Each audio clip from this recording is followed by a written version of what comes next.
For most of modern history, American cities were built on a quiet promise that no matter how hard life became, the basics would still work. You could wake up, turn on the tap, go to work, buy food, come home, and repeat the next day. That promise is now fracturing. Not everywhere, not all at once. But in certain cities, everyday life is becoming heavier, slower, harder to carry. This isn't about sudden disaster. It's about a gradual breakdown so subtle that people adjust to it without realizing what they've lost. And once a city crosses that line, it almost never comes back. What you're about to hear is not speculation. It's already happening. Number 10. Toledo, Ohio. There was a time when Toledo felt steady. A blue-collar city where factories hummed, neighborhoods were predictable, and families planned decades ahead. It wasn't flashy, but it worked. That sense of quiet reliability has thinned. Since 2019, inflation has pushed basic grocery prices up more than 25% in the region, while local wages barely moved. Nearly 40% of renters are now cost-burdened. Several major employers have reduced shifts or automated roles, shrinking hours instead of announcing layoffs.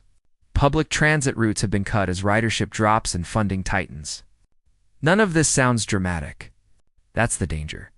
Parents work more and still fall behind. Seniors skip heating to afford medication. The city still functions, but it no longer supports.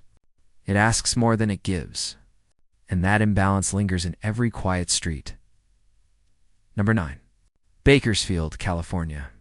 Bakersfield was once marketed as California's affordable alternative, a place where people escaped coastal prices without giving up stability.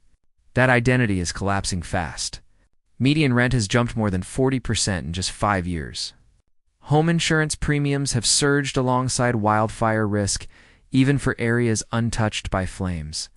Oil and agricultural jobs remain, but automation and volatility have reduced consistency. Emergency room wait times have stretched as clinics close or consolidate. Families who moved here for relief now face the same pressure they tried to escape. Long commutes replace savings. 2 incomes replace 1. The city didn't become unlivable overnight. It simply stopped being the solution it promised to be.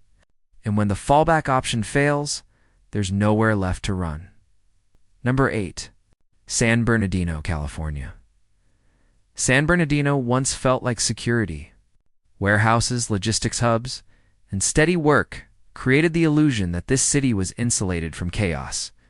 That illusion didn't survive rising costs. Since the pandemic, average rent has climbed over 40%. Nearly 1 in 4 residents now lives below the poverty line. Several grocery stores have closed entirely in lower-income neighborhoods, forcing residents to travel miles for basic food. Emergency response times have increased as staffing shortages worsen.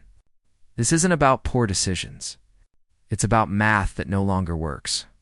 When housing, fuel, and food rise faster than paychecks, effort becomes meaningless.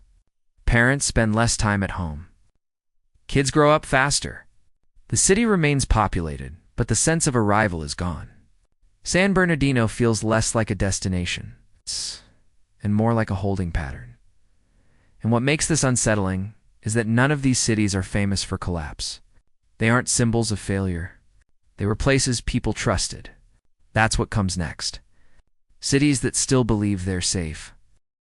Number 7. Stockton, California.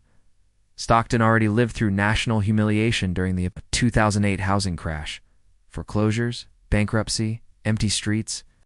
Then came the comeback narrative. Home prices tripled. New residents arrived. Downtown reawakened. But the recovery was built on fragility. Today, more than 60% of renters spend over a third of their income on housing alone. Gas prices regularly spike higher than surrounding areas, turning commuting into a constant financial calculation. Retail theft and store closures have surged since inflation accelerated. Not because people changed, but because pressure did. Families who rebuilt once are now exhausted. The city looks alive again, but the margin for error is gone. One surprise expense now unravels years of effort. When recovery lacks resilience, it quietly turns into another form of decline. Number 6. Jackson, Mississippi. Jackson was shaped by endurance. People believed that even when leadership failed, the basics would hold. That belief shattered when the water stopped being safe. In recent years, tens of thousands of residents were left without clean drinking water for weeks at a time. Federal assessments estimated billions were needed to repair aging infrastructure. At the same time, the population kept shrinking, down more than 20% from its peak. Businesses close not from crime, but uncertainty. Parents keep bottled water stocked like emergency supplies. Schools cancel classes because plumbing doesn't work. When daily life requires constant backup plans, trust disappears. And once trust is gone, a city doesn't collapse loudly. It empties quietly. And this is only the beginning, because so far these are the cities people expect to struggle. The overlooked, the underestimated. What comes next are places that were supposed to be untouchable. Bigger economies, stronger reputations. Cities that still appear powerful from a distance. And that's where the breakdown becomes impossible to ignore. Number 5. St. Louis, Missouri. St. Louis once felt anchored by certainty. Brick homes. Union jobs. Neighborhoods where generations stayed put. There was a sense that the city had already survived its hardest chapters and earned stability. That confidence has slowly eroded. Since 2020, the city has lost more than 10% of its population. Nearly half of renters now spend over 30% of their income just to stay housed. Entire commercial streets sit dark after sunset as small businesses close faster than replacements arrive. Public school enrollment keeps shrinking, forcing program cuts year after year. This isn't collapse through chaos. It's collapse through fading belief. When people stop trusting that tomorrow will be better than yesterday, they stop committing their lives to a place. The buildings remain. The attachment does not. Number 4. Baltimore, Maryland. Baltimore once ran on industry, ports, and steady work. Neighborhoods buzzed with routine and familiarity. Now, more than 15% of the city's housing stock sits vacant or abandoned. Entire blocks exist in limbo, neither alive nor gone. Grocery access has declined as major chains retreat, leaving food deserts in areas that once thrived. Job growth consistently lags behind nearby regions, pushing workers outward, while costs inside the city keep rising. This isn't about crime headlines. It's about imbalance. When opportunity leaves faster than people can follow, frustration seeps into daily life. Parents plan exits instead of futures. Children grow up assuming departure is inevitable. A city cannot function when too many residents feel stuck inside it. Number 3. New Orleans, Louisiana. New Orleans has always lived with danger. Floods, storms, neglect. Survival became part of its identity. For a long time, resilience felt like enough. Now, resilience is being priced out. Since 2021, rents in some neighborhoods have surged more than 40%. Fueled by short-term rentals and post-disaster scarcity, home insurance costs have doubled or tripled for many residents, even those untouched by storms. Public transit service has been cut so deeply that some routes never returned after the pandemic. Service workers who keep the city alive now commute hours because they can't afford to live near their jobs. The music still plays. The festivals still happen.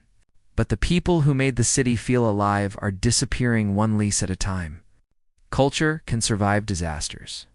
It struggles against economics. As the countdown tightens, the cities grow larger, louder, more symbolic. Places no one expects to fail. Number 2. San Bernardino, California. San Bernardino once felt like California's safety valve, a place where working families could still breathe. That sense of relief has vanished. Rents have climbed more than 40% since 2019. Nearly 1 in 4 residents lives below the poverty line. Grocery store closures have left entire neighborhoods dependent on dollar stores and gas stations for food. Emergency services face chronic understaffing, stretching response times longer each year. This wasn't caused by personal failure. It was caused by a system that pushed costs upward while wages stalled. Families now trade time with children for extra shifts that still don't cover expenses. The city isn't collapsing outward. It's collapsing inward. And the pressure never releases. And now the final reveal. Number 1. California itself, not a single city. An entire state where everyday life is becoming unsustainable. For decades, California represented the future. Innovation, opportunity, endless growth. High costs were tolerated because the promise felt worth it. That promise is breaking. Since 2020, California has experienced net population loss for the first time in modern history. Median home prices remain unreachable for most workers, even as people leave. Utility costs continue rising. Insurance companies are pulling coverage from entire regions due to wildfire risk. Teachers, nurses, service workers, the backbone of daily life, are leaving because survival no longer matches effort. Traffic worsens as commutes stretch farther. Schools lose staff. Communities thin out. California didn't fail because it lacked success. It failed because success became impossible to maintain. And that's the final warning. Every place in this countdown once believed it was different. More resilient. More important. More protected. None of them thought everyday life would be the first thing to break. But it always is. Not riots. Not disasters. Just the slow realization that normal life now demands more energy than people have left to give. When that realization spreads, cities don't explode, they empty.